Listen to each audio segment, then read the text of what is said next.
Then sarcoma होत नाही, पण ब्लड मधून याचं होऊ शकतं. तर lungs can affect in sarcoma. टाइप्समध्ये याच्यामध्ये synovial sarcoma is a malignant synovial sarcoma ही कॉमन हा प्रकार आहे. This is highly malignant tumour arises from the synovial membrane of the joint, tender, sheet or a bursa. It may occur at any age, but the boy of the second and third decade are usually affected. The patient usually present with the swelling at the near joint, pain in the affected joint, and limitations of movement of the said joint. X-ray shows a soft tissue shadows with flecks of the calcification, but these are seldom any alteration of the joint line. Skyography of the chest may reveal pulmonary metastasis.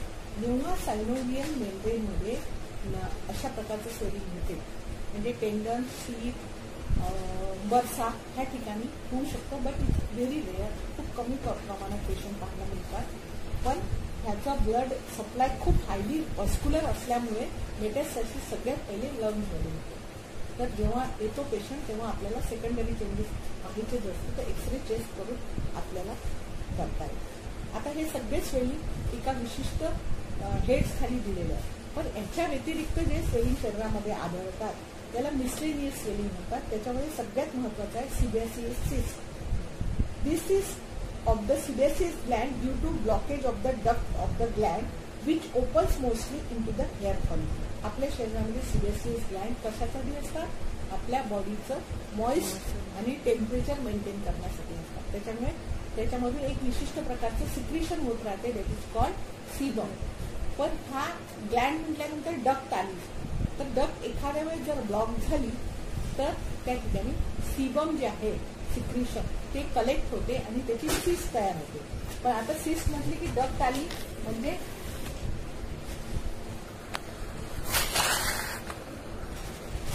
ही आहे आपली skin.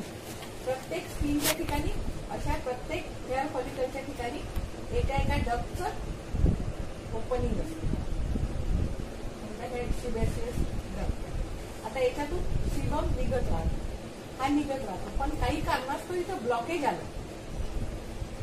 Block झाल्यानंतर ही जे sebum निघत असते हे असं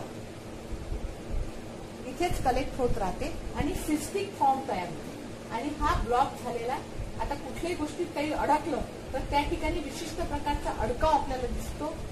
तो point होतो ब्लॅक. कशात होते? छिद्रात. छिद्र म्हणजे पंक्टम, तर याला म्हणतात पंक्टम. तर सिबॅसियस सिस्टचं क्लिनिकल किंवा कार्डिनल सायन्स आहे, there is a punctum in the centre of the Gland. This is the cyst of sebaceous gland due to the blockage of duct of this gland which opens mostly into the hair follicle. The gland becomes distended by its own secretion. Obviously, it contains sebum, which is yellowish white, cheesy, pultaceous material. Almost always there is a black spot on the swelling which is obstructed opening and is called punctum. This is the swelling is fixed to the skin, but it is quite movable over the deeper structure. Sebum can squeeze out from this cyst to the punctum.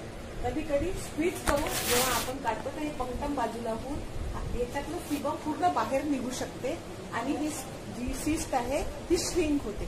परत त्याच्यात blockage आला की परत त्याच्यात रिकरन्स होतो. तर patient आपल्याला रिकरन्स cyst देतो.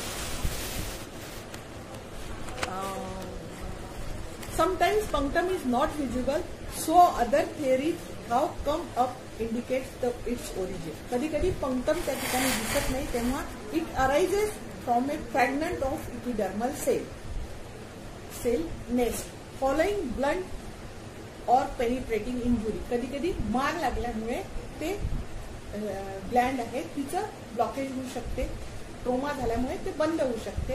ही पण एक थिअरी त्याच्या मागे असू शकते. It arise from hair follicle, hair follicle मधून होऊ शकते. It is commonly seen in young adult though no age is exalted. It may occur anywhere in the body except palm and sole. though it is commonly seen in the skull, face, scrotum. It may be single or multiple. It is smooth and of round shape, whose margins yield to be palpating finger. Fluctuation test always present, though transformation test is negative due to Fiji and pertussis material. Complication of sebaceous cyst. Infection when the cyst become enlarged and painful.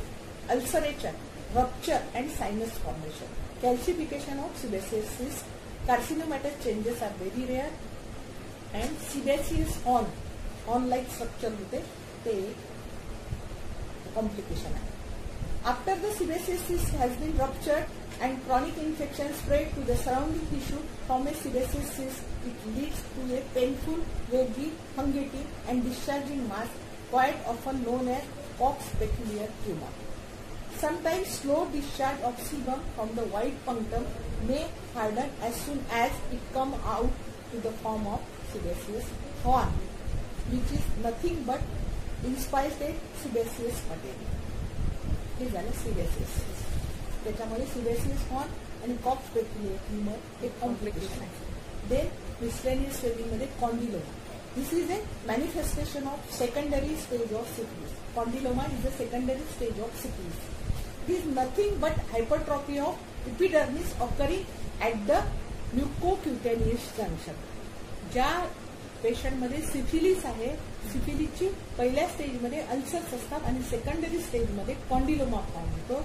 It is nothing but the growth of हे epidermis. आणि कुठे आढळतो? At mucocutaneous junction. For example, ज्या ठिकाणी mucous membrane आणि skin एकाकडे येतात, outer angle of mouth, एनस आणि वल्वा, ह्या ठिकाणी कॉमन साइट ऑफ कॉन्डिलोमा आहे. It looks like a fungating sessile wedge but flat growth with moist and sodden surface. असं एक विशिष्ट प्रकारचा त्याचा कॉलीफ्लॉवर लाईक ग्रोथ असते, एकदम स्किनच्या लेवललाच असते आणि मॉइस्ट असते. पण हिस्ट्री ऑफ एसटीडी त्यामध्ये आपल्याला मिळू शकते. देन नेक्स्ट स्वेलिंग आहे वाढ. These are patches of overgrowth skin with hyperkeratosis. This may occur at any age but commonly found in children, adolescents and young adults. In the first few weeks, these swelling grow up to their full size. The growth seems to be stimulated by virus. Viral infection मुळे सुद्धा हे. The main complaint of patient is disfiguring. Sometimes wart become painful when they are repeatedly rubbed or become infected. This usually persists for a quite long time and even they disappear. Then keloid. Keloid and hypertrophic scar. This is not a tumor but blood आणि फायब्रिस जे असते ते replace होते collagen आणि फायब्रोस tissue आणि त्याच्यामुळे त्या ठिकाणी मॅक्झिमम स्ट्रेंथ ला होते आणि त्या ठिकाणी keloid फॉर्म. तसंच हायपरट्रॉफिक स्कार आहे, त्याच्यामध्ये जास्त excessive amount of fibrous tissue तयार होते आणि स्कार तयार होतो, त्याला हायपरट्रॉफिक स्कार म्हणतात. याच्यामध्ये फायब्रस एक्सेसिव्ह टेन्शन ज्या ठिकाणी एखादा भाग आपला एकाच ठिकाणी जेव्हा घासला जातो त्या ठिकाणी जाड होते. एखाद्या वेळेस गाडीचं एक्सिलेटर आपण धरून आपल्याला इथं जे होते हार्डनेस, त्याला हायपरट्रॉफिक स्कार म्हणतात. Then corn. This is the condition. these conditions are very common आणि are not unknown to anybody. सगळ्यांना माहित आहे. A callosity is raised, thickened patch of hyperkeratosis commonly seen in the area of body which undergo excessive wear and tear and repeated minor trauma. For example, Gardner hand. Histologically, there is an increased thickening of epidermis, particularly the stratum corneum and the granular layer. The corn, on the other hand, is a circumscribed horny thickening, cone-like in shape, with its apex pointing inward and the base at the surface. म्हणजे आपल्या पायाला जेव्हा corn दिसते तर तो जो दिसतो आपल्याला तो बेस असतो आणि त्याचा अपेक्स आतल्या बाजूला असते, कोनिकल शेप असतो. आईस्क्रीमचा कोन जसा असतो ना तसा. Being circumcised, it is palpable as a nodule. It is thicker than callosity and cause more concern to the patient. This occurs at the site of friction and often spontaneously disappears when the causing factor is removed. म्हणजे वारंवार त्या ठिकाणी जर trauma होत असेल किंवा tight shoes घालत असाल तुम्ही, ते जर सोडून दिलं तुम्ही तर आपोआप डिसॅपियर होतं. Histologically it is composed of keratin masses with the intact basal layer. It is often caused by ill fitting and tight shoes chiefly affecting the feet and toes.